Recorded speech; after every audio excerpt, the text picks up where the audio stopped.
ठीक है, विजिबल है अभी? Hello? Yes sir. Yes sir, अभी विजुअल है। ठीक है, अभी कुछ ब्रेक हो तो बताना, मैं फिर से कनेक्शन एक बार क्रॉस चेक कर लूँ, अगर ब्रेक हो तो वापस बता देना। अब बताओ इन दोनों में से, अब देखो, अब देखते हैं, कॉमन लेना है मुझे। तो यहाँ से सी तो कॉमन नहीं आ सकता क्योंकि सी आगे है और यहाँ पे सी पीछे, तो डायरेक्ट इसमें से कॉमन नहीं आएगा, तो सी बी को थोड़ा इधर रख लेते हैं।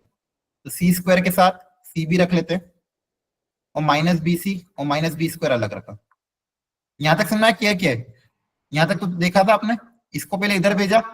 अब मुझे सी माइनस बी के साथ ऐसा कुछ क्रिएट करना ताकि प्रोडक्ट आई के बराबर आए।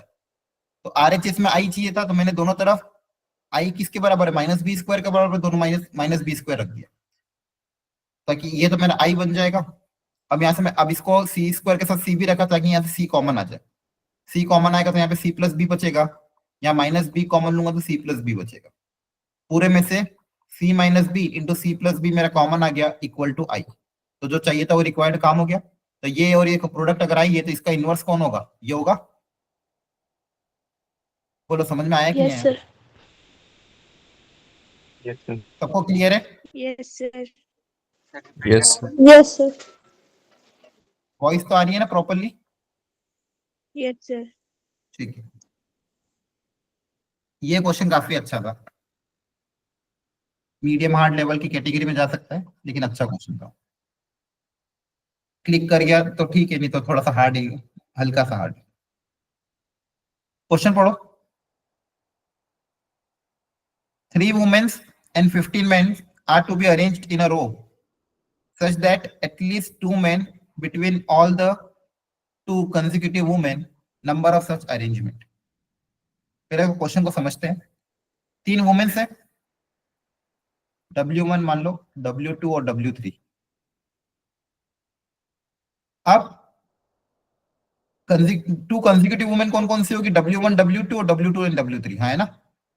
2 कंसेक्यूटिव वुमेन मतलब पास पास में, तो कौन कौन पास पास में, W1 के पास W2 है और W2 के पास W3, हाँ है ना। क्या W1 W3 कंसेक्यूटिव बुलाएंगे क्या? नो सर बोलो। नहीं, कंसेक्यूटिव मतलब पास पास, पास में कौन है, W1 W2 and W2 and W3। अब कंडीशन क्या है कि आपको अरेंजमेंट करना है such that at least 2 men between 2 consecutive women, मतलब इनके बीच में कम से कम 2 या 2 से ज्यादा मैन होने चाहिए। बाहर कितने भी हो चलेगा, एक या कुछ भी हो चलेगा, लेकिन इनके बीच में W1 W2 के बीच में और W2 और W3 के बीच में एटलीस्ट 2 men होना चाहिए, 2 या 2 से ज्यादा। ऐसे कितने अरेंजमेंट हो सकते हैं इसके बारे में पूछा गया है। अब यहाँ पे क्या है, देखो यहाँ पे हो सकता है 2 आ जाए, 3 आ जाए, 4 आ जाए, यहाँ पे मान लो 1 2 3 4, यहाँ पे भी कुछ आ सकता है, यहाँ पे मान लो 0 आ जाए, 1 2 3 कुछ भी आ जाए, यहाँ पे भी 3 4 5 कुछ भी आ सकते हैं। तो अलग अलग चीजें हैं, मतलब मेरे पास बेसिकली 4 जगह, एक ये जगह, एक ये जगह, एक ये और एक ये 4 जगह है। इन चारों जगह में नंबर ऑफ मेंस को फिट अप करना है। यहाँ की, यहाँ पे कंडीशन क्या है कि यहाँ पे नंबर ऑफ मेन एटलीस्ट मतलब ग्रेटर देन इक्वल टू 2 होना चाहिए, यहाँ पे भी number of men greater than equal to 2 होना चाहिए, यहाँ पे कितने भी हो सकते हैं ग्रेटर देन इक्वल टू 0, यहाँ पे भी कितने भी हो सकते हैं ग्रेटर देन इक्वल टू 0। अब इन 4 जगह में इन मेंस को फिट अप करना है। आ रही बात समझ में? ठीक है। यस। तो यहाँ पे हम क्या कर रहे हैं, इसको तो समझ, इसको करने के लिए बहुत अच्छा तरीका क्या सोच सकते हैं कि मान लो इस जगह में नंबर ऑफ मेंस, मेरे पास 4 पोजीशन हो गई, 3 वुमेन से, तो मेरे पास कितनी पोजीशन हो गई, 4। 4 गैप हो गए, हाँ है ना। 3 वुमेन के बीच में कितने गैप होते हैं, 4। तो इन 4 गैप्स में नंबर ऑफ मेंस, जैसे मैं असम्पशन मान लेता हूँ कि let the number of mens in the 4 gap, यहाँ पे नंबर ऑफ मेंस मान लो आपने मान लिए यू, कि मान लो यहाँ पे यू मैन है, यहाँ पे वी, यहाँ पे डब्ल्यू, या फिर एक काम करो X Y Z, X one Y one Z one कुछ भी लेना, मान लो एक्स वाई जेड और यहाँ पे डब्ल्यू मान लो। सबसे पहले तो मैंने वुमेन्स, 3 वुमेन्स को रखा, उन 3 वुमेन्स के लिए 4 गैप होंगे। अब क्वेश्चन की कंडीशन के हिसाब से कि यहाँ पे कम से कम 2 या 2 से ज्यादा आना चाहिए, यहाँ पे भी 2 या 2 से ज्यादा आना चाहिए, यहाँ पे भी 0 से ज्यादा, यहाँ पे भी 0 से ज्यादा, 0 या 0 से ज्यादा। तो मैंने क्या बोला, let X be the number of men here, Y be the number of men here, Z be the number of men here, W be the number of men here. अब टोटल मैन कितने मेरे पास, total कितने man है, 15 है। 3। Yes sir yes sir.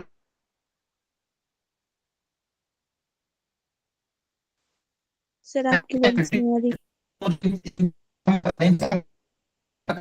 X sir voice break हो रही है। Yes, sir.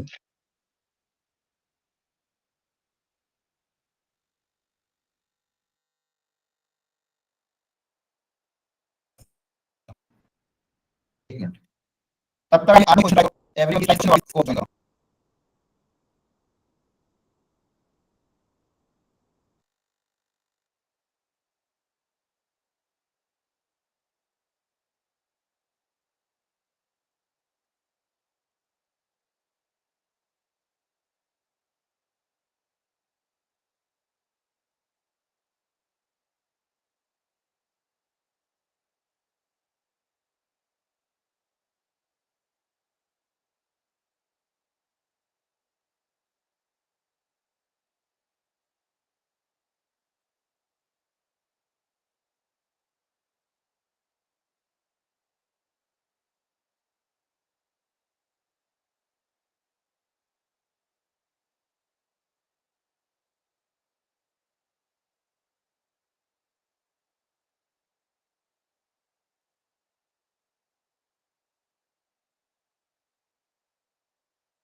Hello, screen visible है आपको? Yes sir. Yes sir. Yes sir.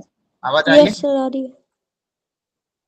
Okay, तो मैं यहाँ पे ये समझा रहा था कि मेरे पास 3 वुमेन है और इसके बीच पे 4 गैप है।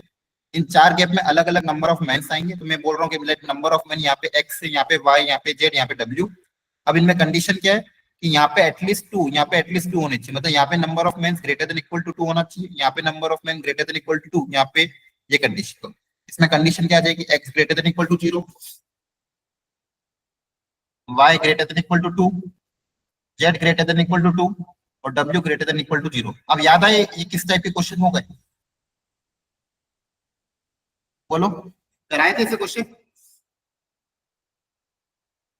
Yes sir. करते थे ना? मेरे पास जैसे मान लो ये वाला होता था, for example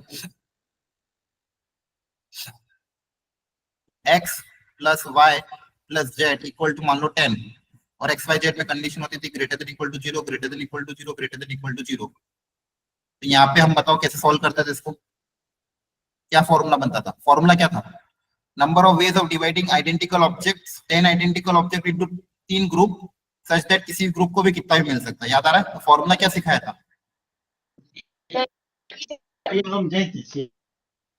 n plus R r minus minus C R r। Minus ठीक है, जब भी ग्रेटर देन इक्वल टू, मतलब किसी में भी जीरो भी रह सकते हैं, एम्प्टी भी रह सकता है। Number of ways of dividing identical object into group, ये कॉन्सेप्ट था लास्ट वाला पीएनसी का। तो अगर number of ways of dividing identical object, n identical object into R group, और कोई भी ग्रुप अगर खाली रह सकता है, ग्रुप्स कैन बी एम्प्टी, तो ये वाला फॉर्मूला अपनाया होगा। और मान लो कोई भी ग्रुप खाली ना रहे, तो उसके लिए फॉर्मूला क्या हो जाएगा?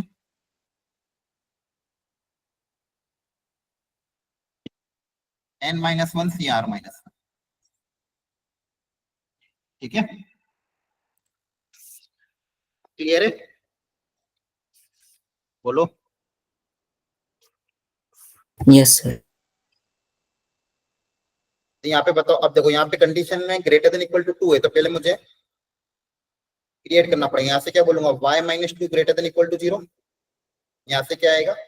z minus 2 greater than equal to 0।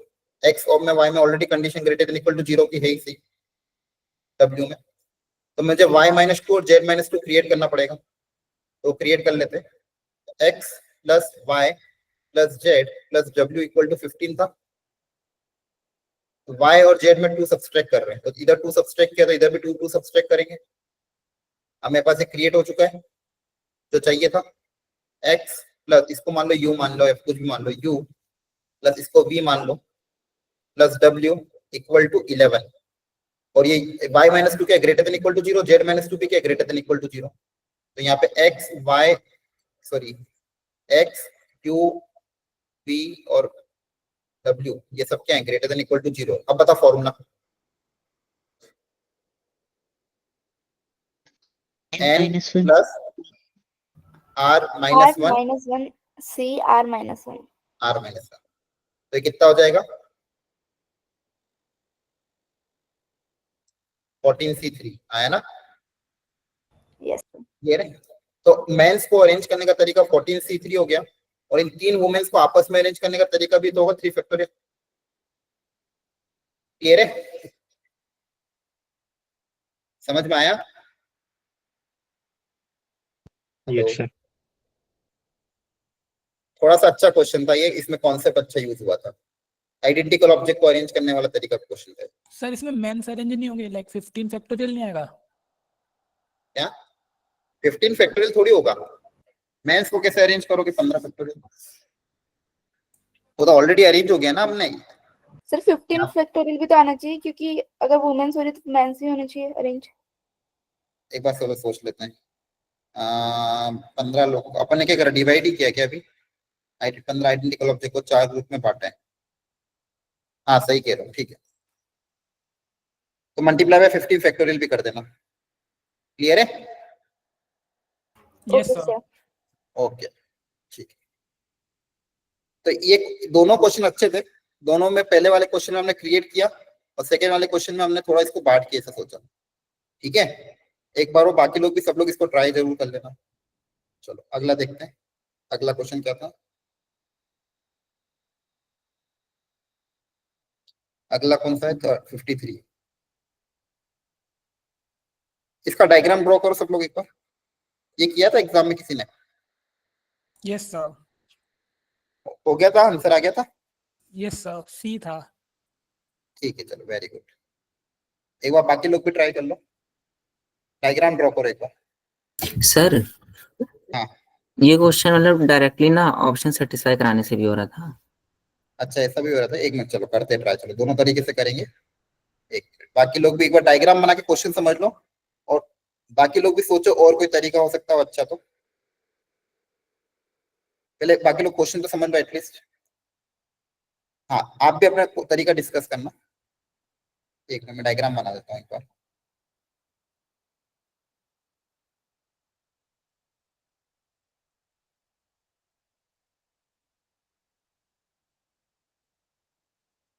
एक पैराबोला है y² equal to 8x-3।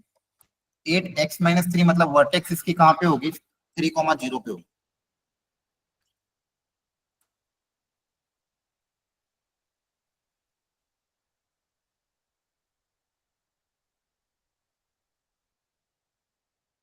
M is the foot of perpendicular of the point P on the parabola to its directrix। अच्छा सबसे पहले तो हम a पता कर लेते हैं, a कितना है। तो 4a बराबर 8 होगा। a की वैल्यू कितनी आ जाएगी? 2 आ जाएगी, हाँ है ना? Yes sir. ओके तो एक सेकंड इसको मैं हटा देता हूँ। तो डायरेक्ट्रिक्स यहीं पे बना लेते हैं। डायरेक्ट्रिक्स वर्टेक्स से 2 यूनिट पीछे होगी। ये 3,0 तो मान लो 2 यहाँ से जा रहा है, ठीक है, ये आपकी डायरेक्ट्रिक्स है, और ये 2 यूनिट है तो यहाँ पे अपन एक्सिस बना लेते हैं। ये आपकी एक्सिस हो गई, मान लो ये 0, ये इधर से 2 यूनिट पीछे होगा, तो ये पॉइंट कौन सा होगा? 1 आया ना? सही है? Yes sir. ए आपका 2 है तो ये आपका 1 होगा। तो देखो डायग्राम जितना अच्छे से बनाओगे आधी चीजें वही फॉलो होती है। अब बोला कि इसमें कोई पॉइंट है P, वहां से इसकी डायरेक्ट्रिक्स पे परपेंडिकुलर ड्रॉप किया गया है ना? M is the foot of perpendicular from the point P of the parabola onto its directrix. S is the focus। अब बोला गया है कि triangle SPM is equilateral। Triangle SPM अगर मान लो इक्विलेटरल हो,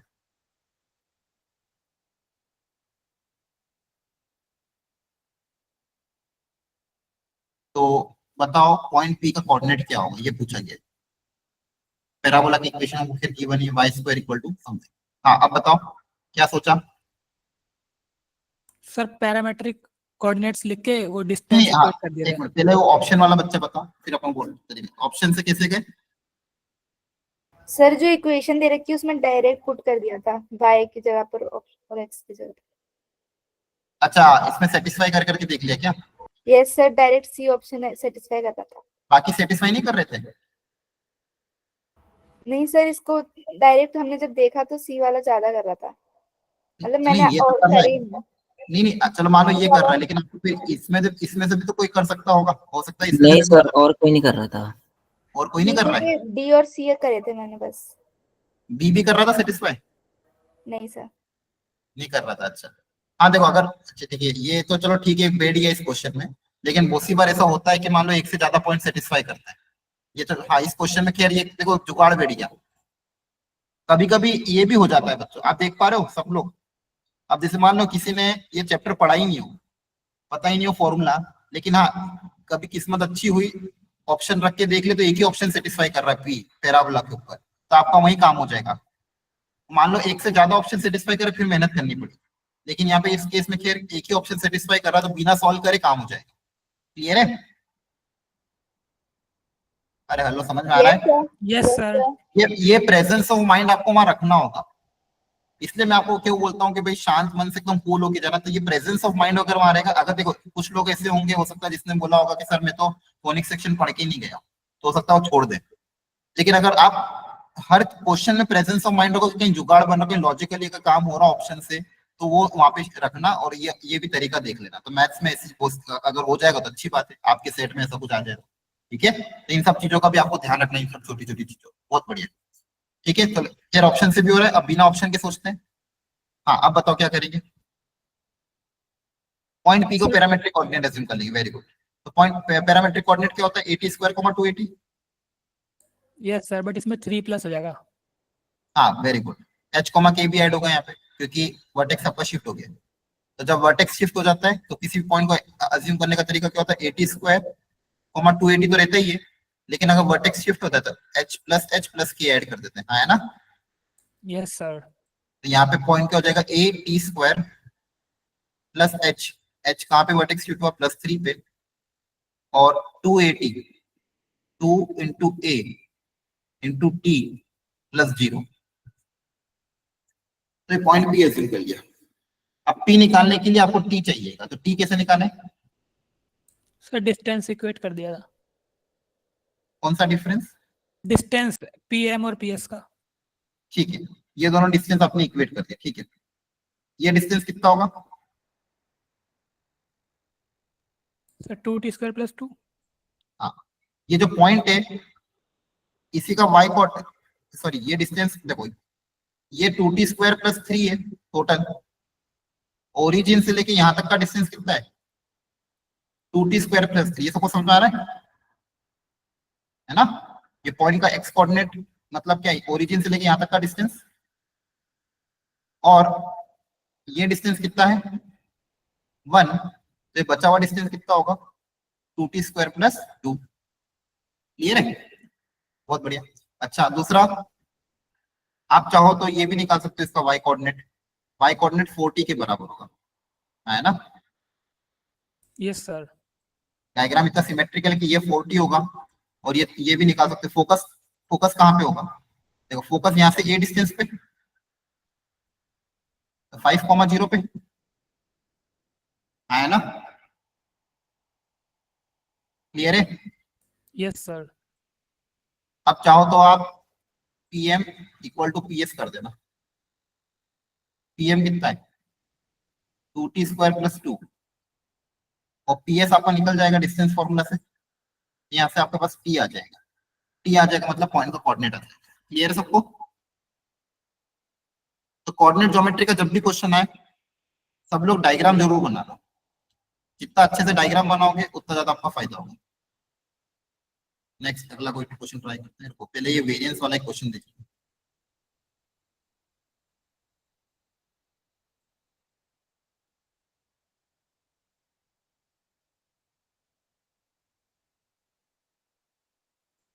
Data consists of n observation. Summation ये xi minus xi plus 1 का whole square equal to 11 है, xi minus 1 का whole square equal to 7 है, then the variance of the data. बताओ, statistics का एक क्वेश्चन आया था, वेरिएंस निकालना है x1 x2 x3 xn का, और ये दो चीजें आपको गिवन है। कैसे करेंगे? देखो वेरिएंस का फॉर्मूला क्या होता है पहले तो ये सोचो। अगर मेरे पास नॉर्मल डेटा है x1 x2 x3 up to xn, मतलब फ्रीक्वेंसी वाला नहीं है डेटा, फ्रीक्वेंसी सबकी 1 है, ये नॉर्मल डेटा है। तो इसके वेरिएंस का फॉर्मूला क्या होगा, पहले फॉर्मूला बताओ, बोलो। Summation summation of X I square summation by x n. Square by n minus X bar का स्क्वायर। x बार का स्क्वायर, x बार बोलो तो, या फिर xi बाई n का होल स्क्वायर। सही लिखा है? Yes sir. Yes, sir. Yes, है ना? sir. बेसिकली मुझे ये सोचना है कि अगर मैं किसी भी समेशन xi स्क्वायर निकाल लूं या फिर समेशन xi निकाल लूं या वैल्यू पुट अप करें तो आंसर आ जाएगा। अब मेरे पास जो गिवन डेटा है उसको हम ध्यान से ऑब्जर्व करते हैं। समेशन xi प्लस 1 का होल स्क्वायर मुझे दिया हुआ है, तो बताओ क्या करें इससे? सर ये स्क्वायर को खोल लेंगे और स्क्वायर फिर को खोल प्रॉपर्टी लेंगे। लगा लेंगे। हाँ, स्क्वायर को जैसे ही खोलोगे, क्योंकि देखो आपको चाहिए कि आप पहले पता चल गया, आपने फॉर्मूला लिखा, आपको क्या चाहिए वो मैंने पता कर लिया। अब ये यहाँ से पता करने की कोशिश करते हैं। स्क्वायर को ओपन किया मैंने, समेशन एडिशन में अलग अलग हो जाता है, कांस्टेंट समेशन के बाहर आ जाता है, इक्वल टू 11, ये आ गया। और दूसरी इक्वेशन से भी अगर मैं ओपन करूं तो यहाँ पे भी क्या आ जाएगा,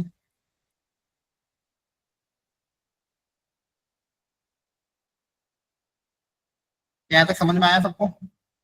यस सर। अब Yes, देखो sir. इक्वेशन है, ऐड करने पे आपको समेशन xi स्क्वायर मिल जाएगा। यस बोलो, अब तो दिख गया क्वेश्चन क्लियरली। 1 और 2 को अगर मैं ऐड करूंगा तो ये वाला टर्म कैंसिल हो जाएगा, तो मेरे पास समेशन xi स्क्वायर का टर्म आ जाएगा, है ना? Yes, sir. समेशन 1 मतलब क्या होगा, 1 + 1 + 1 n टाइम्स, तो इसकी वैल्यू n के बराबर होगी, इसकी वैल्यू भी n के बराबर होगी। तो ऐड करने पे समेशन xi स्क्वायर आ जाएगा, और सब्सट्रैक्ट करने पे ये कैंसिल हो जाएगा, ये कैंसिल हो जाएगा, समेशन xi आ जाएगा। समेशन xi पता है, xi स्क्वायर पता है, दोनों की वैल्यू यहाँ पुट अप करेंगे, सिग्मा स्क्वायर आ जाएगा। क्लियर है?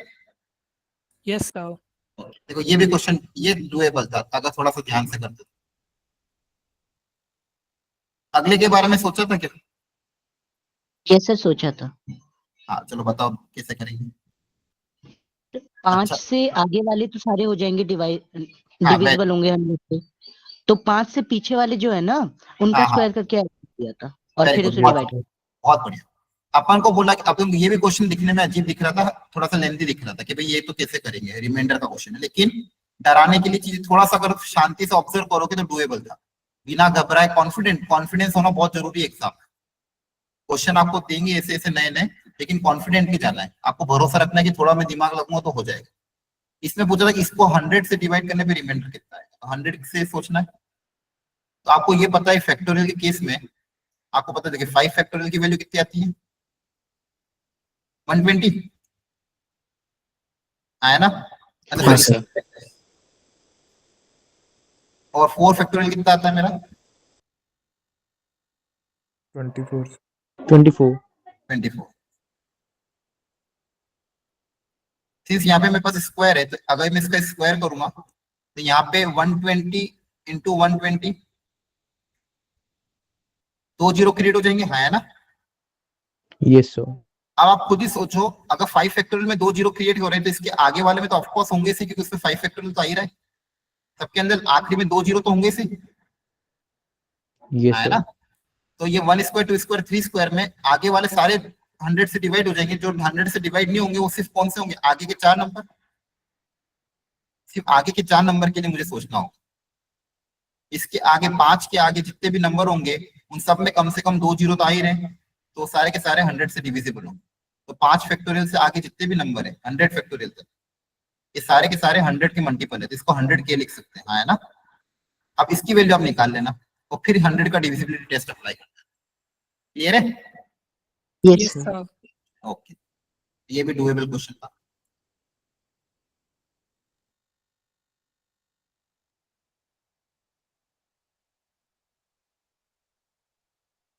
For some real lambda, the area of the triangle this and this as a 2 of this is this, then the number of distinct value of a.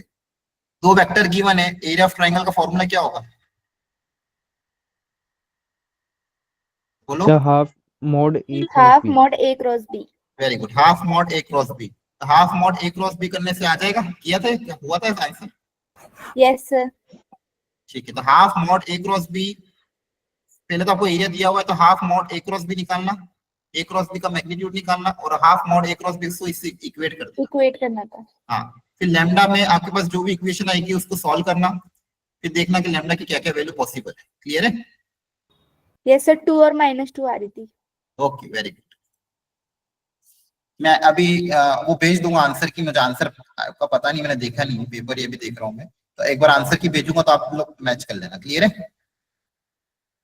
Okay sir. The number of point satisfying this and this is equal to, इसको कैसे करेंगे?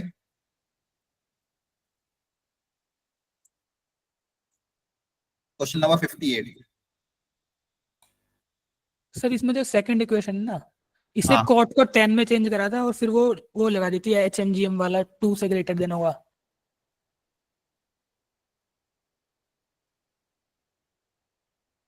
लेकिन cot को 10 में change करा था। Cot को 10 में चेंज करा था। हाँ, रेसिप्रोकल सिस्टम बन गया था, वो 2 से ग्रेटर ही आएगा, तो हाँ। 2 एक्सेप्ट कर ली थी क्योंकि ठीक साइन बड़ा नहीं होगा ना। ठीक है, चलो एक बार सोचते हैं। वेरी गुड, बहुत बढ़िया। यहाँ पे देखो जो चीज गिवन है, इधर साइन स्क्वायर वाई गिवन है और इधर गिवन है ये। यहाँ पे अगर आप देखोगे दिस प्लस 1 अपॉन 10 की पावर 4x प्लस 1, और RHS में गिवन है 3 साइन स्क्वायर वाई। अब आप खुद सोचो इस साइड की मैक्सिमम वैल्यू कितनी होगी? 3। 3 होगी। 3. Very good. अब देखो थोड़े दिन पहले अभी मैंने आपको एक नोट्स भेजे थे, उसमें मैंने एक चीज लिखी थी, सीक्वेंस इन सीरीज में अगर x पॉजिटिव है तो कोई फंक्शन और उसके रेसिप्रोकल का sum always greater than equal to 2 होता है। याद आ रहा है? Yes, sir. अभी नोट्स में अगर आपने देखे हो तो यहाँ पे भी एक पॉजिटिव नंबर है, अब उसी पॉजिटिव नंबर का रेसिप्रोकल है, तो इन दोनों का एडिशन हमेशा ग्रेटर देन इक्वल टू 2 आएगा, है ना? तो Yes, ये sir. उसमें अगर मैं पूरे में 1 ऐड हो जाएगा, तो पूरे में 1 ऐड करने पे क्या होगा, ये चीज हमेशा +1 अगर ऐड होगा ग्रेटर देन इक्वल टू 3 होगी, मतलब 3 या 3 से हमेशा ज्यादा ही होगी। पर ये मैक्सिमम 3 तक ही जा सकता है, ये मैक्सिमम 3 तक जा सकता है, और ये 3 या 3 से ज्यादा होगी, तो ये दोनों इक्वल कब होंगे? सर 3 पर। जब दोनों 3 हो जाए, है ना? Yes sir. Yes, sir. Equal कब होगा? ये दोनों इक्वल कब होंगे? जब ये वाला 3 हो जाए, तभी तो इक्वल। देखो ये 3 तक ही जा सकता है, मैक्सिमम 3 तक है, और ये बोला 3 या 3 से ज्यादा जाना है, तो दोनों में कॉमन क्या आएगा? जब ये 3 हो जाए और ये भी 3 हो जाए, तो ये तब 3 कब होगा? जब इसको आपको क्या बन होना पड़ेगा, तो है ना? Yes Yes, sir. sir. और ये 2 कब होगा? और ये 2, अच्छा ये चीज हमेशा ग्रेटर देन इक्वल टू 2 होती है, ये 2 कब होती है? इसकी वैल्यू जब 2। 1 होती है इनकी x वैल्यू। जब 1 हो जाए तब ये 2 होता है, वो नंबर क्या हो जाए 1, तभी ये 2 होता है, मतलब ये चीज आपकी कितनी होनी पड़ेगी? 1, 1045। हाँ है ना? यहाँ से आपके पास एंगल आ जाएगा। पूछा क्या था वैसे? Sir ordered pair, total possible value हाँ, x y। तो x की तो अच्छा, x को और क्या, x की पावर 4 1 हो जाएगा, तो यहाँ से 10x की वैल्यू कितनी आएगी? +-1। Yes sir. ठीक है, और एक और कंडीशन क्या गिवन है, x² + y² < = 4, ये भी होना पड़ेगा। ठीक है, अच्छा यहाँ पे भी क्या बताया अपन ने, साइन स्क्वायर y, ये भी कितना होना पड़ेगा? 1। तो साइन y कितना हो जाएगा? +-1। ठीक है, अब आपको x और y की वो सारी वैल्यू ढूंढ ढूंढ के रखनी है जिनके स्क्वायर का सम इसके, मतलब उस कंडीशन को भी सेटिस्फाई करे। आपको फिर काउंट करना होगा कौन कौन सी कंडीशन सेटिस्फाई कर रहे हैं, ऐसे कितने पेयर बन रहे हैं। समझ में आ रहा है? Yes Yes, sir. sir. अब इसके बाद काउंट कर लेना कि नंबर ऑफ ऐसे कितने पॉसिबल पेयर है जहाँ पे ये होगा। ठीक है, इसके बाद अगला क्वेश्चन देखते हैं। अगले क्वेश्चन में क्या बोला गया, for any 3 positive number ABC, ये एक रिलेशन दिया हुआ है, तो पूछा एबीसी किस में होंगे। ये भी अच्छा स्टैंडर्ड क्वेश्चन। एबीसी एपी में होंगे, जीपी में होंगे, एचपी में होंगे, क्या में होंगे, ये पता करना है। किया था किसी ने ये सॉल्व? सर इसमें हाँ आइडेंटिटी बन नहीं रही थी, कुछ माइनस प्लस का एरर आ रहा था। ठीक है, चलो ट्राई करते हैं एक बार सब मिलके। पहले इसको सिंप्लीफाई करो सब लोग, एवरीवन अपनी अपनी कॉपी में लिखो इसको, जल्दी से सिंप्लीफाई करके देखते हैं।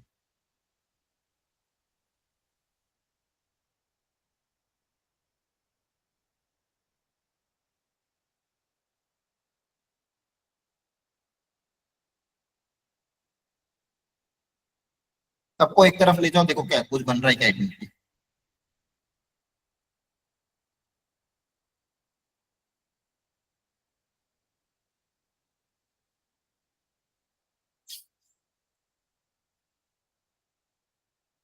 अगला लेक्चर आपका कब से होता है? 8:30 से होता है?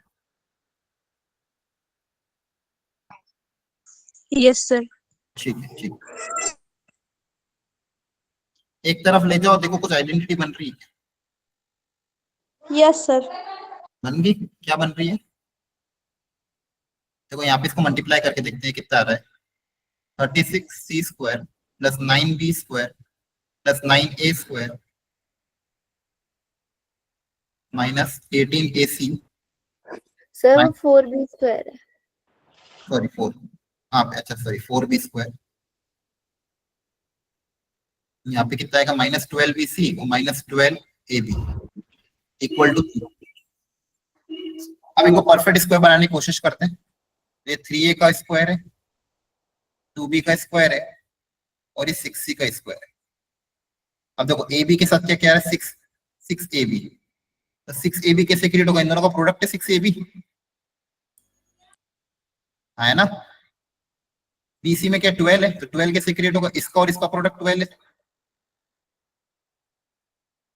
समझ में आ रहा है? और इसका प्रोडक्ट 18 है। अब देखो ये तो हो गया क्रिएट। ये कौन सी आइडेंटिटी आ रही है? a प्लस b का होल क्यूब। नहीं नहीं नहीं sir a plus b plus c का होल स्क्वायर। नहीं, सुनो एक मिनट, गलत। a² plus b² plus c² minus ab minus bc minus c, ये कहाँ पे देखा था आपने? a cube plus b cube, नहीं नहीं sir a plus b plus c का होल स्क्वायर ही तो था। नहीं नहीं, a plus b plus c के होल स्क्वायर में 2ab 2bc 2ca आता है, कहाँ से आएगा? सर a minus b का होल स्क्वायर। देखो याद दिलाता हूँ।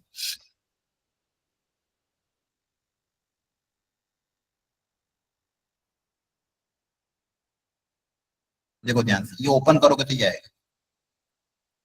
क्रॉस चेक करो, आया ना। ये ओपन होगा तो वो क्या पे क्या आएगा? 2a² 2b² 2c² minus 2bc minus 2ca minus 2ac। इन सबको 2 से डिवाइड करोगे तो यही तो आएगा। Yes sir. और ये एक्सप्रेशन एक आइडेंटिटी में और आता था, याद करो किस आइडेंटिटी में और आता था? a³ plus b³ plus c³ minus 3abc। इसके फैक्टर क्या होते थे? एक तो होता था a plus b plus c, और दूसरा फैक्टर क्या होता था? आई थिंक ये होता था a² plus b² plus c² minus ab minus bc minus c। Clear है? बोलो, ये भी बहुत स्टैंडर्ड है, कितनी बार आई है, आया ना, पता होनी चाहिए। समझ में आ रहा है कि नहीं आ रहा है? यस सर समझ में आ रहा। और उसमें क्या सिखाया जाता था कि देखो, ये मैं ऑब्वियसली रिकॉल करा देता हूँ। a³ plus b³ plus c³ minus 3abc को लिखने के दो तरीके होते थे, मतलब दो फैक्टर होते थे। एक तो factor a plus b plus c होता था, दूसरा फैक्टर होता था a² plus b² plus c² minus ab minus bc minus c। ठीक है, अब एक चीज सुनो, अब ये चीज पूरी जीरो के बराबर आ जाए, तब अगर ये चीज जीरो के बराबर आए तो ये जीरो कब होगा? अब देखो यहाँ पे 3 नंबर का स्क्वायर है, 3 नंबर का स्क्वायर जीरो कब होगा? देखो किसी भी नंबर का square always greater than equal to zero होता है, तो 3 नंबर के स्क्वायर का सम, वो भी क्या हो रहा है? सम। ये जीरो कब होगा? एक ही पॉसिबिलिटी, जब ये भी जीरो हो जाए, ये भी जीरो हो जाए, ये भी जाए, तभी जीरो होगा। Yes sir. यहाँ से Yes, कंडीशन sir. क्या आ जाएगी? a equal to b equal to c। तो ये वाला एक्सप्रेशन जीरो कब होगा? जब a b c बराबर हो, तभी एक्सप्रेशन जीरो होगा। क्यों? क्योंकि इस एक्सप्रेशन को लिखने का तरीका ये है, और यहाँ पे 3 नंबर का स्क्वायर का सम है। 3 नंबर का स्क्वायर का सम जीरो कब होगा? जब तीनों को जीरो होना पड़ेगा। वो तीनों जीरो कब होंगे? जब a equal to b equal to c होगा। क्या ये बात समझ में आती है? Yes, sir. अब तो यहाँ से बहुत अच्छा रिजल्ट आता था, ये इसके बराबर है। इसके बाद ये लिखा जाता था कि अगर if a³ plus b³ plus c³ minus 3abc, ये जीरो कब होगा? इसकी दो पॉसिबिलिटी है। देखो ये एक्सप्रेशन जीरो कब होगा? या तो ये जीरो हो जाए, या तो ये जीरो हो जाए, आया ना। Yes sir. या तो ऊपर वाला फैक्टर, या तो ये फैक्टर जीरो हो, या तो सम जीरो हो जाए, a plus b plus c का सम। ये a plus B plus C minus 3a cube, ये जीरो कब होगा? दो दो कंडीशन है, या तो सम जीरो हो जाए या फिर ये बचाव फैक्टर जीरो हो जाए। और ये बचाव फैक्टर जीरो कब होगा? जब ए बी सी तीनों बराबर हो। क्लियर है? Yes, sir. तो ध्यान रखना ये कंडीशन भी काम आती है। a cube plus B cube plus C cube minus 3ab equal to zero, उसके लिए दो कंडीशन है, either a plus B plus C zero और a equal to B equal to C. ये बेसिक मैथ में कराया जाता था, और इसको भी लिखने का ये तरीका, ये ध्यान रखना आज के बाद। तो यहाँ पे देखो, यहाँ पे वही है, यहाँ पे अब ये जीरो के बराबर है, तो जीरो कब होगा? जब ये और ये आपस में इक्वल हो जाए। Yes sir. 3a equal to 2b equal to 6। Question था क्या वैसे? हाँ, पूछा गया था एबीसी किस में होंगे। तो यहाँ से कुछ दिख रहा है क्या? 3a equal to 2b equal to 6 ही आया है, और तो इसको मान लो अपन t बोल देते हैं। तो a कितना आ जाएगा? t/3।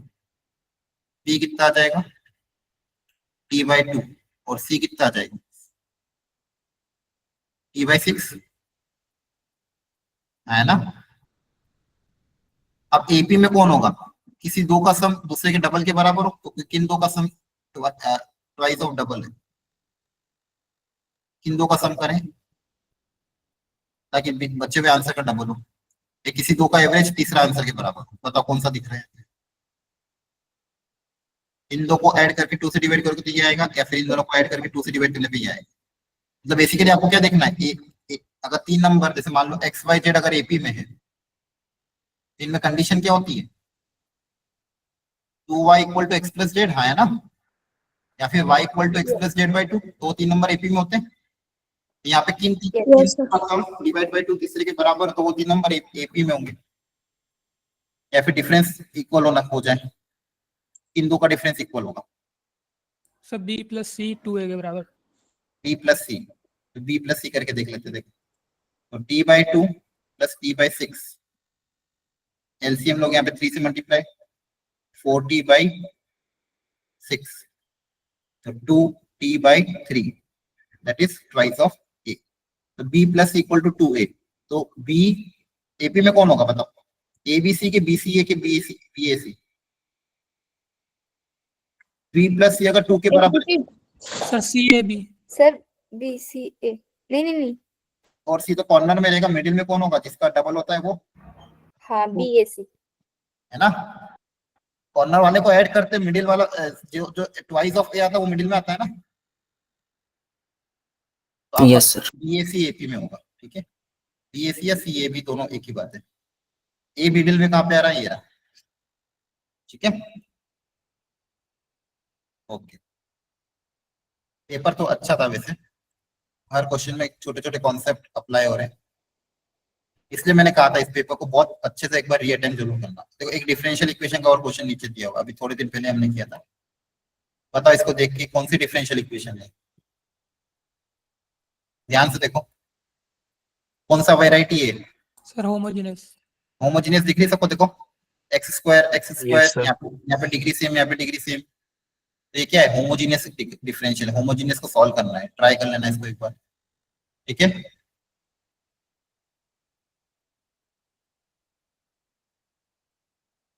सर फर्स्ट ऑप्शन आया था ना होमोजेनियस वाले का। नहीं, आंसर याद नहीं मेरे को एक्चुअली, एक की भी आंसर याद नहीं, पेपर देखा नहीं था मैंने। Let the tangent drawn from the origin to the circle touches it at A and B then A B square. ये क्या दिया हुआ एक बार देख के बताना। 10th वाला 64th वाला, इसका मतलब क्या है 64th में? Sir code of code of contact की लेंथ। कॉन्टेक्ट। वेरी गुड, बहुत बढ़िया। ये पहचान में आ जाता है वो आपको, कोड ऑफ कॉन्टेक्ट दिया हुआ है यस सर। है ना। एक सर्कल दिया हुआ है, वो बोला ओरिजिन से 2 टेंजेंट ड्रॉ करी गई है।